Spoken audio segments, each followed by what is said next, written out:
So this is our first podcast recording since July, really, in terms of all this, and there's been such an evolution over the last 8 months, and kind of want to speak to all the changes that have been happening, and kind of the increased clarity that we have as we speak to humanism in the context, yes, of therapy, but more broadly as being human beings, what this means in our own lives, and yeah.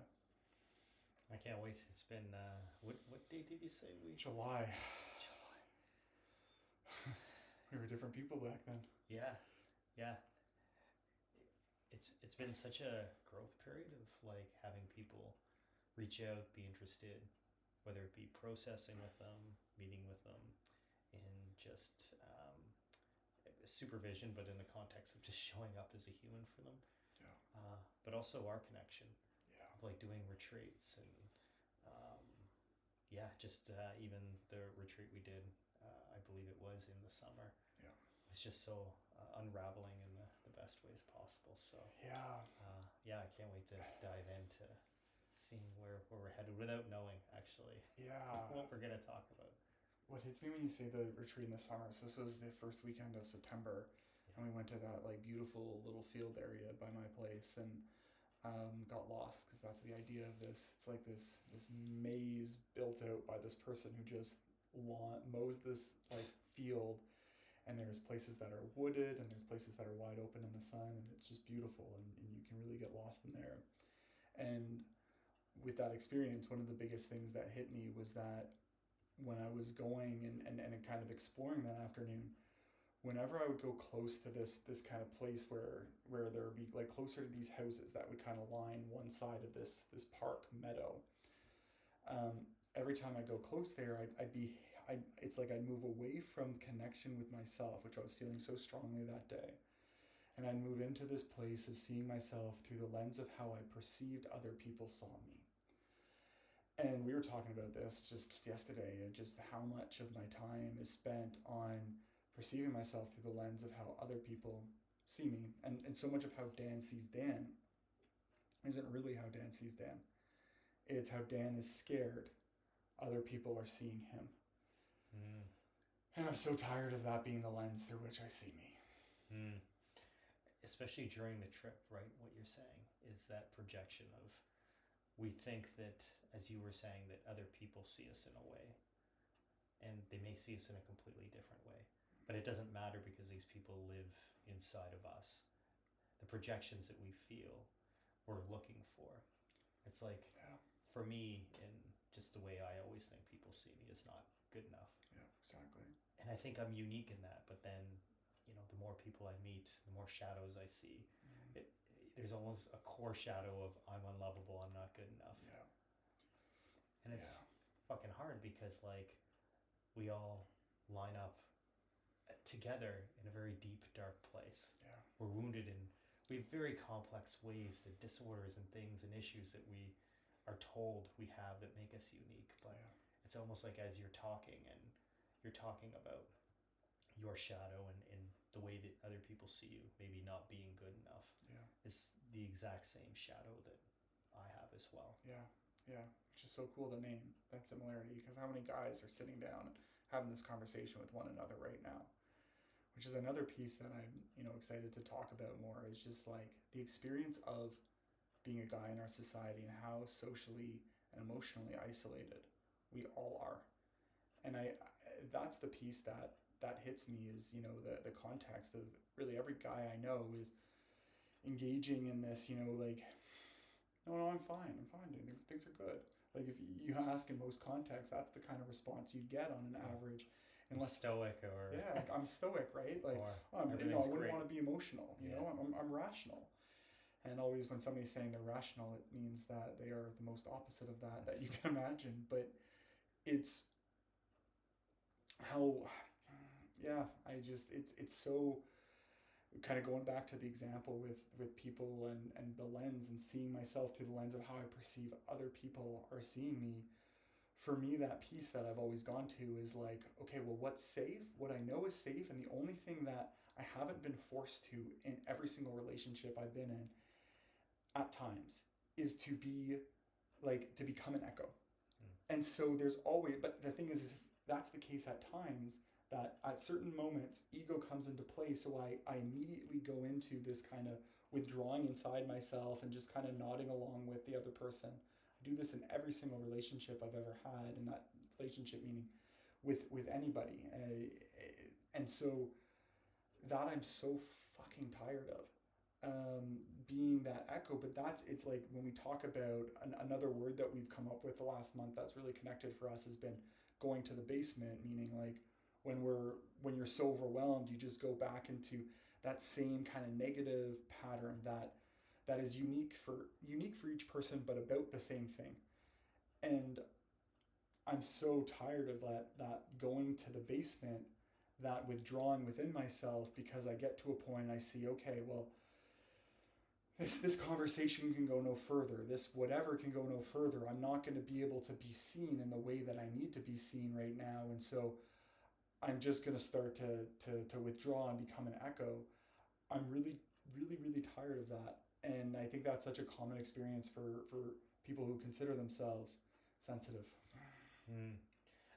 You know, so much there, right? But one thing that hits me is the feeling that I share with you is that there's this drawback to within ourselves, almost to safety, but it's safety in darkness, right? Yeah. It's almost like if the shadow is like, I'm not good enough, I'm not unlovable, it's like part of you is designed to drag you back there. Yeah. As a sort of a matter of protection. Yeah. And it really sucks. Yeah. And I think, as you were saying, like all human beings feel this. Yeah. But especially for men, I find their darkness being a lot darker because their lightness is a lot lighter. Their armor, their protection, where they can only be stoic, right? Keep it all together. Yeah. Be logical, be rational beings, right? Yeah, so stupid. Read Marcus Aurelius a little bit more, right? That's the, definition of the masculine part. Or just be positive, just be funny, right? Make jokes, put people down, or and I feel like when I especially work with men, my fear of men is that not only am I met with a big armor, but because I know their armor is quite fierce, their darkness is quite dark. Yeah. Right? Where there is that balance of pulling things out of the basement. And I think the humanizing thing for me and you and just being here and working with clients is for me to know that you have a basement, because it reveals that it's okay for me to say, well, I have a basement too. Yeah. And I spend most of my time there. Same. Why would I spend most of my time in the basement of shame? We just named the darkness shame, right? Things we can't bring out into the light, the open, just because of shame, right? Just because of the illusion of social acceptance. Yeah. And for me, it's so hard to bring that stuff, even be on a podcast and bring stuff out of the basement, because it's going against all the programming that's supposed to design to tell you that there's a basement. Yeah. Designed to tell you that's dark and a deficient part of yourself. So I think for me, the basement is really, for me, that the name is power, because now I know by you naming that container, you have a basement, I have a basement, everyone has a basement. And if their living room is the light and someone's living room is really bright light and they're really trying to keep it together, I know kind of how dark that basement might be. Exactly. What hits me as you speak to this too is like the fear underneath the fear. That was something that AI kind of brought up a couple days ago, and just like the context is that we don't realize we're in the basement for most people, and I think that's where I struggle so much with often speaking and connecting with other people, is that most people I know, that we've had this bond, this connection, because we've both been able to, and you said it so well, that we've both been able to name that we go to the basement, name that we spend most of our time dissociating and just in this activation state that we can't bring ourselves down to, and that this has been the case for as long as we can remember. But with most people outside of our connection, I haven't gone there. I've knocked and oh, it's fine, and how about the sports game is usually the answer. Come to the living room. Come to the living room. The game's on. And so. But the thing is that the basement looks different for different people, and it's the place where, for some people they're going to be criticizing their body nonstop, and it's like, okay, well, it's just I'm just upset if I just, change my body in this way, then, things, that's the problem. And so they get focused on the content of the fear rather than the fear underneath the fear, which is I'm I'm not lovable. And this belief in me, and even if I looked like a fucking model, I would still feel and be unlovable. And it's that belief that makes it this treadmill that they're running on. But when we can't name the basement directly, it's like we lose all our power. And that's what I love about our brothership and our connection. Something deep's hitting me. Just let it sit here for a sec. Are you okay? Yeah. Okay. This is the power of building something cool in the moment. If we expand on our basement model as we're connecting, what hits me is that there's an idea that we focus on the illusion of what goes in the basement versus what goes in the attic, or the I don't know, the opposite of the basement, the living room. People rearrange things like, should this go in the basement? Should I bring this up? Should I bring not? And we get so medicalized in our version of human health that we think that, oh, if we give them specific sounding issues, then but it all disconnects and fractures us, because then we think, oh, I have this unique thing like an eating disorder, addiction in my basement, so I must be deficient. I must be, which is the opposite. I think one of the ideas that's hitting that I'm just playing with right now is that you're saying that, which I agree, is that forget the contents of the basement. Why do we even have in a basement to begin with? Exactly. That's what aligns us as humans. Yeah. We're all hiding under a mask. Yeah. Why are we hiding under a mask? Yeah. I don't care what scars you have under the mask, or this part or that part. Yeah. It's the whole process of hiding under the mask itself. Yeah. It's the whole aspect of having a part of you that is split between living room and basement. Yeah. Why is there a basement? Why is there a basement? I love that. And like where my mind goes as you say that is to the other thing that you and I see, which I've never really had people before who I really haven't, who could have that understanding. Everyone is struggling. Everyone, as you just said, has a basement. Everyone. And the large lie in our society is that, oh, there's these people who are doing really well, and if I just change my life in this way, then I'll be one of them. And it's this, and then and so almost everybody in our society is running on this treadmill, kind of going for that next thing that is going to make them be and feel fulfilled, and make them feel no longer have the basement that they've been running from their whole lives. And of course that never works. They're almost promised if they bury it deep enough below the floorboards, like I've been. You just ignore like the imposter syndrome or the addiction or whatever I've struggled with. If you bury those parts of you down in the basement under the floorboards, those bodies, you'll eventually rise higher and higher in terms of knowledge and status and power. But when you get up so high, you can still almost feel the darkness creeping in. And I think we all want to go back and understand what's in the basement, which is super fucking scary, because to me the basement's just, as we named it, why we all have it, it's just shame. We're split. My shame as well. Shame drives everything. Just, it defines why I have stubble growth and I cut it versus like let my neck hair grow. It defines where I get tattoos. I don't put one right on the middle of my eye, right? Like shame, the way we speak, the way we sit, shame drives everything. Shame is one of the greatest splitters towards why we put contents in the basement. So for me, when we talk about being gender identified males, it's almost like you almost feel that projection of the very difference of like what do I as that self identity, that male category, what do I have to put in my basement? And it's been everything. It's been everything from being sad or expressing tears or being upset and passionate or angry and not being perceived as too much or too sensitive or not enough at all, right? Like the way that I think we construct identity and gender in a very toxic westernized society, for me, and just my own internal matrix, has been very, very dark. So it's been very hard, not to say that it's not been hard for other males, but it's been very hard to bring these ideas outside the basement and even name that we all have basements, which I think we're cracking a little bit here today, is to, in our connection, to say, hey, when you're going through this psychedelic trip and you're feeling that projection off other people that you're not good enough, like basement, yeah, I feel the same Yep. way. And it's just so hard because we rearrange things in the basement and try and fix it, but then we don't recognize why we have a basement to begin with. 100%. I was having a conversation earlier today about this, and with a woman, and the like. She had a moment where she was just kind of speaking to about, you know, men in general, and then, you know, just like, oh, you know, this person's just the typical man, you know, and and and meaning when she was saying that, you know, somebody who doesn't really express emotion, somebody, you know, doesn't go very deep with things, and kind of stopped her, and I was just like, wait, like what? You know, this is not the typical male experience. This isn't the male experience at all, at all, at all, at all, at all. This is the repressed male experience.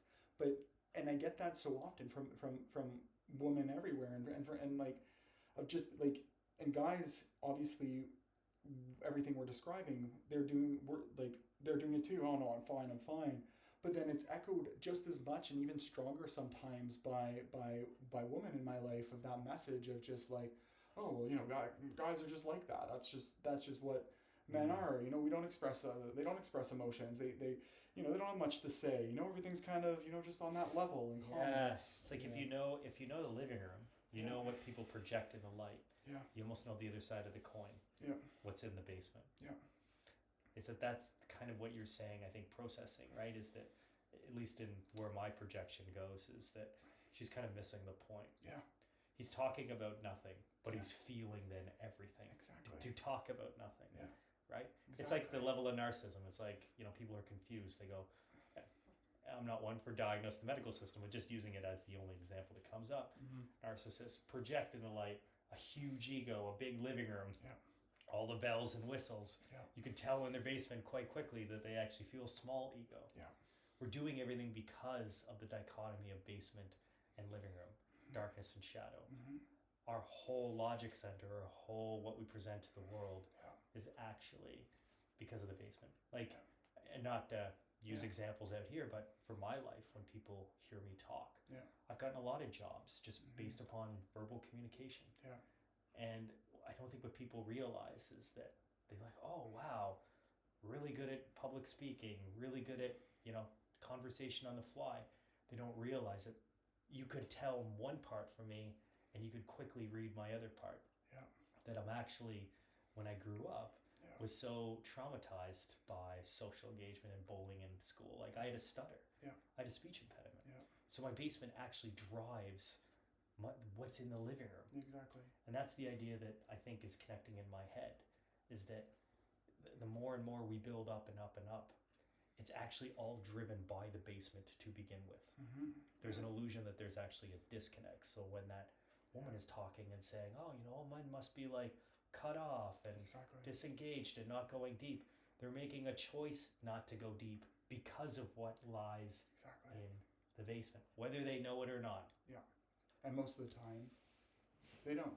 Yeah. And I think this is the piece that is so like maybe the biggest secret of our society, that is the most obvious thing too, is that exactly, I love how you describe it.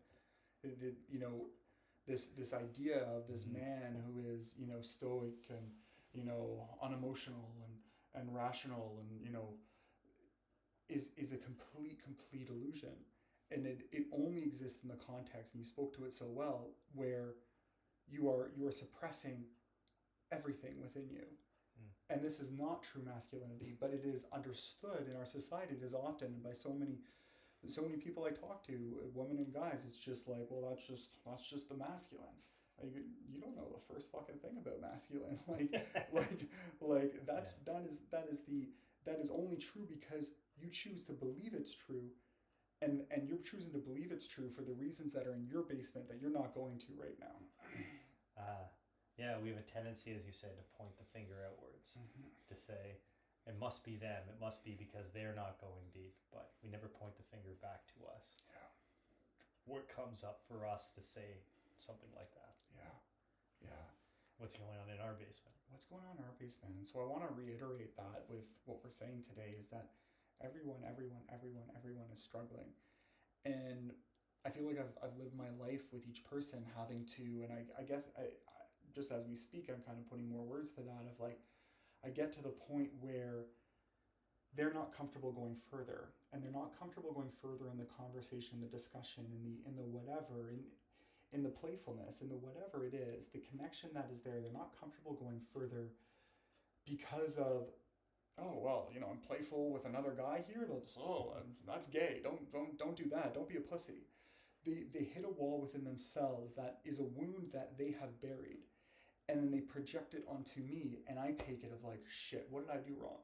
What is it now about me that has led me to be rejected again, led to connection that was happening to be taken away, and it becomes part of my basement, but this was their basement. Yeah. When you had said some words there, it really stumbled me towards like the experience of self-identity but gender identity that almost like for me emerged at the same time. Yeah. It's like when I was told to, when a kid, wipe those tears from your face or whatever. Gender identity and self-identity were telling me already what's in the basement by someone else. It was splitting me. Yeah. And the word gay. Yeah. Like to have two men with a connection. Yeah. It's like men want to connect, but they can't name the connection. No. They can't actually put in like that without using language like, hey bro, you're good here, whatever. Like they have to mask it so much. Yeah. And it's so sad, but then it's so repressed. Yeah.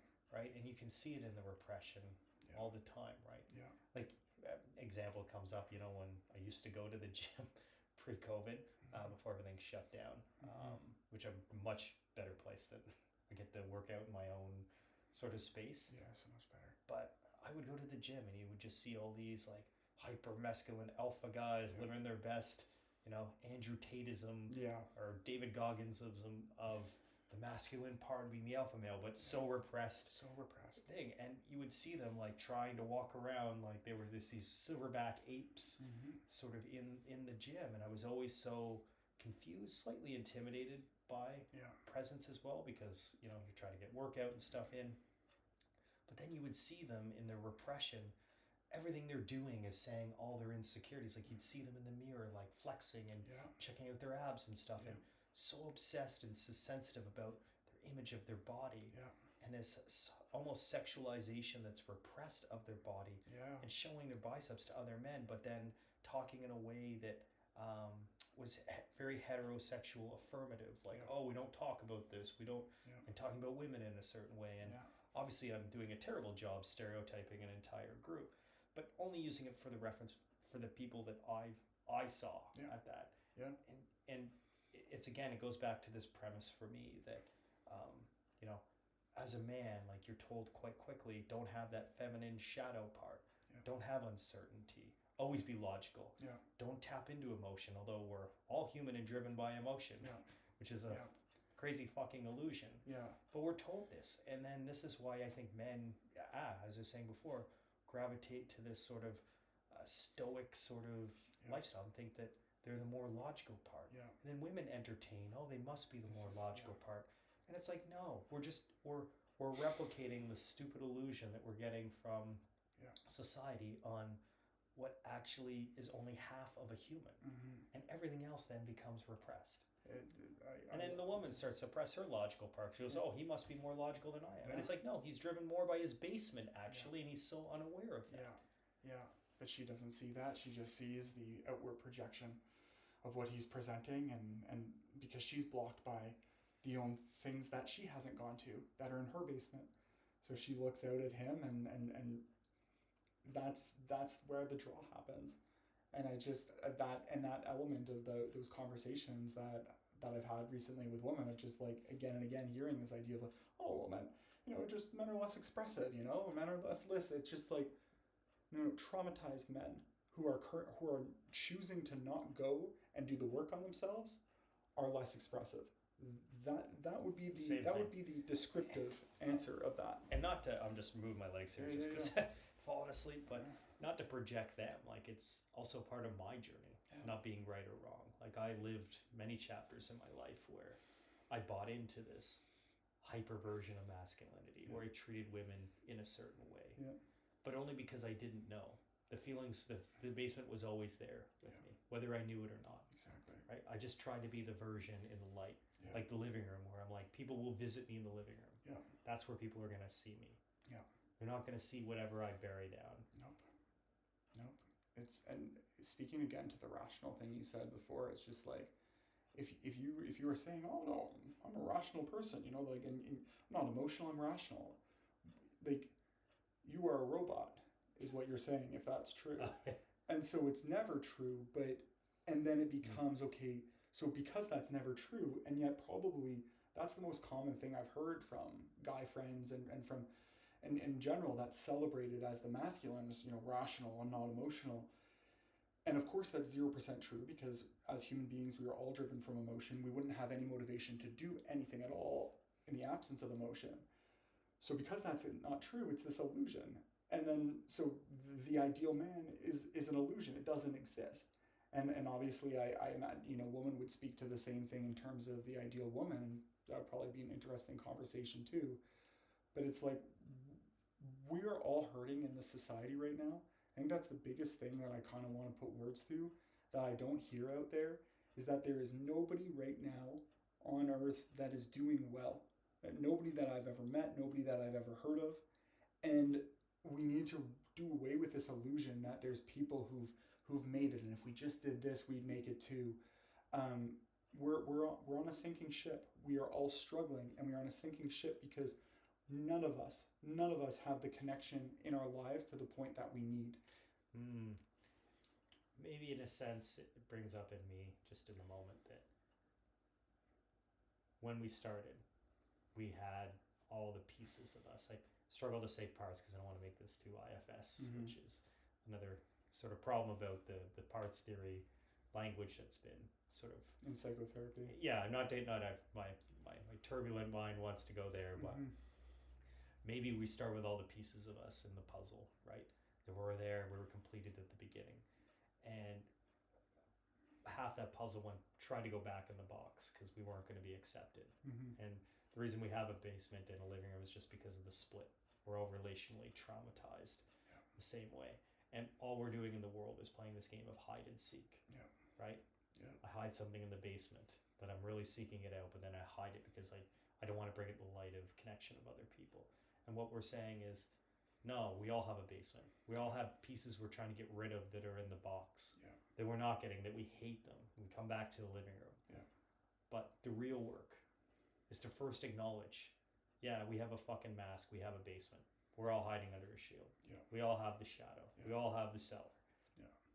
And then the fucking hard part is, like, even now, which, I'm not fully there yet as well, is like, how do you go back and get the pieces of you that were broken? And maybe we were complete already at the beginning. It's the world that fractures our puzzle apart. I love that. Like, we were complete at the beginning. It's the world, it's the matrix that fractures us, and we need to go back to where we came from. What's that emotion for you as you speak to that? Like, I feel that. Just a mixture, just trying to put language of hope, relief, but also just fear. Fear, shame that we all have to do the same thing, which really sucks. And it's so painful that we all have to do this, and I think, but what I find so sad is that almost everybody runs away from doing this.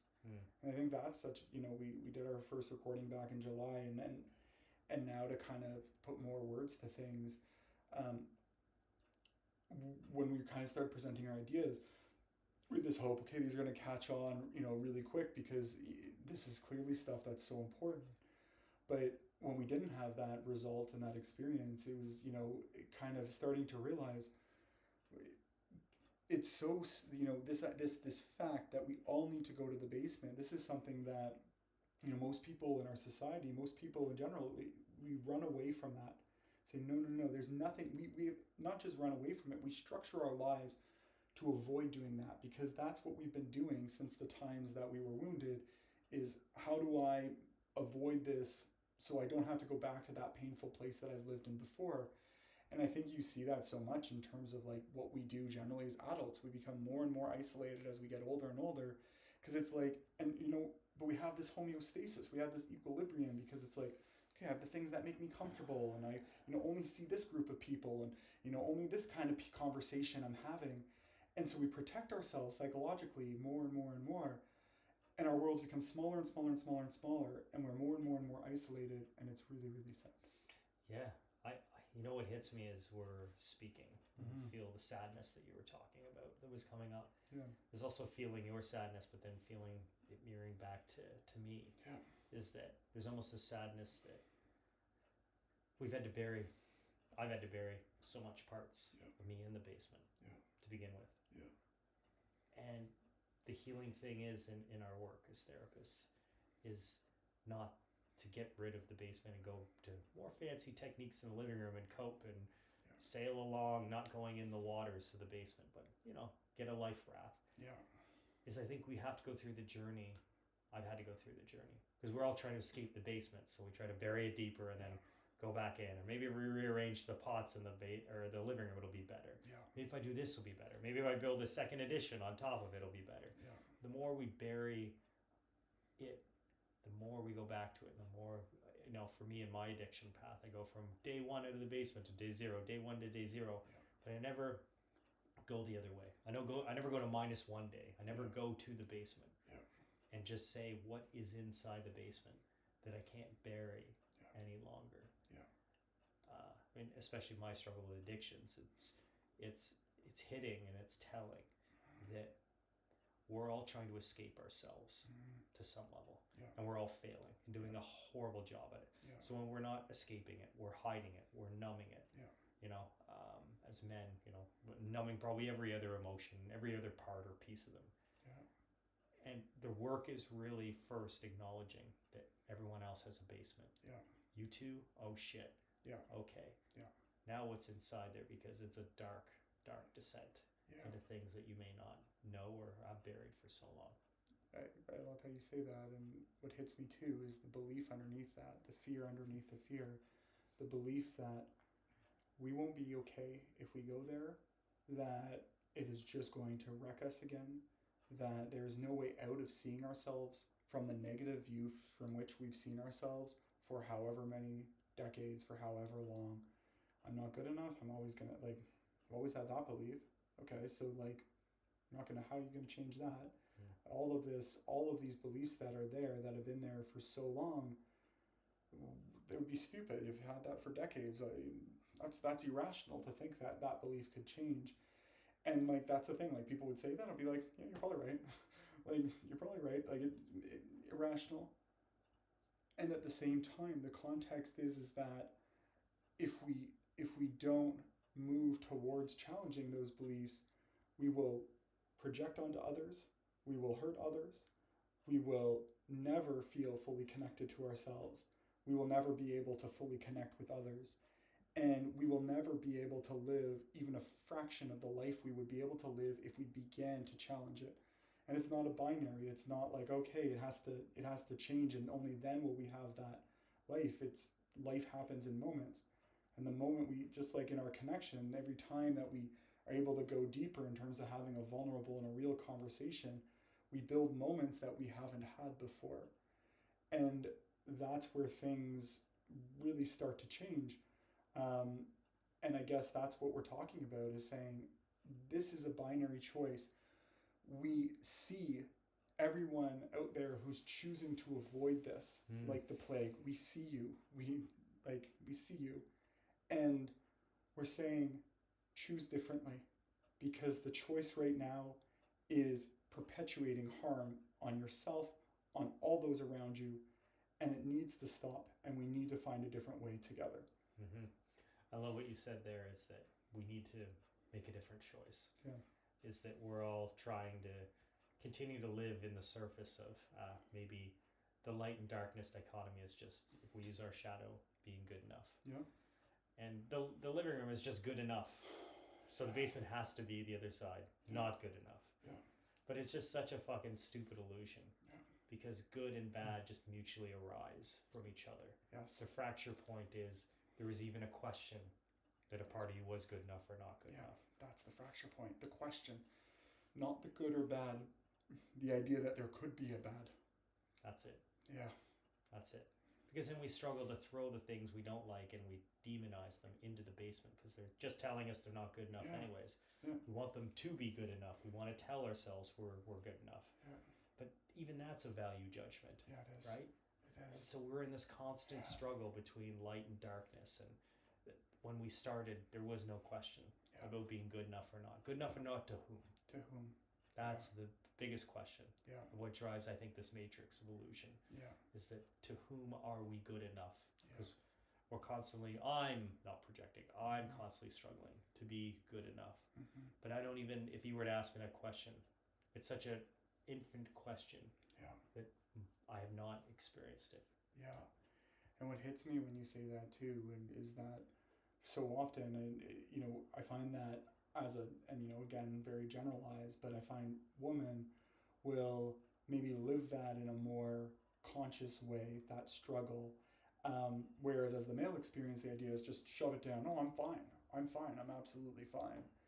And give this illusion of what it is to be masculine, which is complete crap.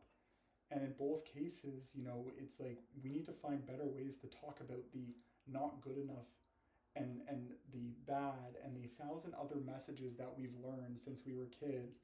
Yeah. We need to find ways to challenge this and speak to it all more. Yeah, I'm very interested in that question you're bringing up is what is the other opposite experience to my toxic westernized masculine experience of having to be the logical and the stoic one. Mm-hmm. What would be the opposite if light was more like, oh, you're the chaotic over emotional one and that's what you're expected. Yeah. I think that you're right. You said something there where we get so stuck in, oh, you have this specific basement furniture. Oh, you have that. Yeah. Is that good enough or not good enough? Let's specialize our thing. It's like, we just need a generalized fucking approach to first say, hey, the therapist, the person, you and me sitting across from you, I have a basement too. Exactly. Because that's the first step. That's the first step. Because then they don't see you up in the light and they're in the darkness. What do you mean you're not in the living room? Yeah. What the hell does that mean? Yeah. Why are you down here? Yeah. Why are you struggling?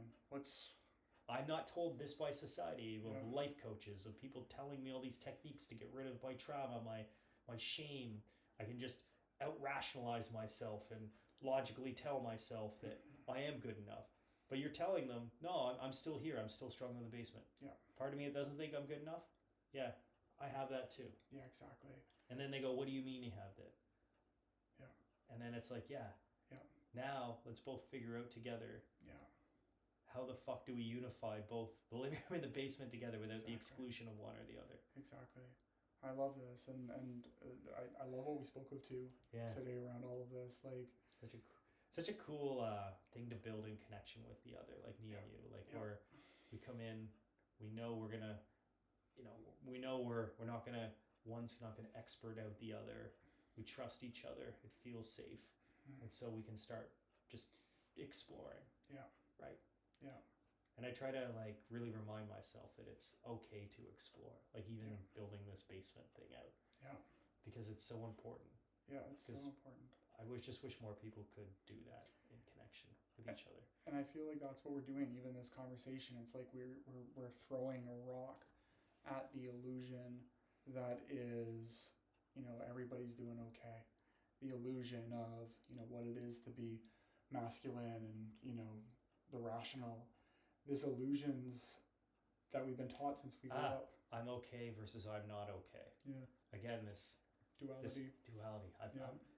That's the uncertainty that gets up into me in the shadow, but a really good shadow is that today in our connection, I knew of our expansion of the basement, that people aren't doing good enough. And, as men, we're told to shove a lot of things down in the basement. I'm not exclusion in universally, but this whole thing of why we struggle with shame, but also what divides us from basement living room. Yeah. Why are they not merged? Why are we trying to exclude one or the other? That is things that I think I'll be pondering for a while now. Me too.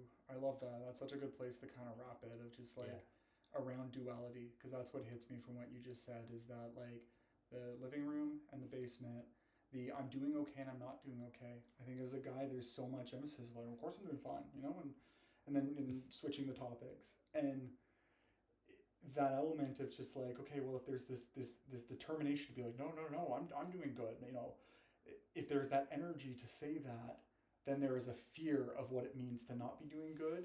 You are carrying that fear in you. And by saying so, you are actually showing your struggle, but you're masking it.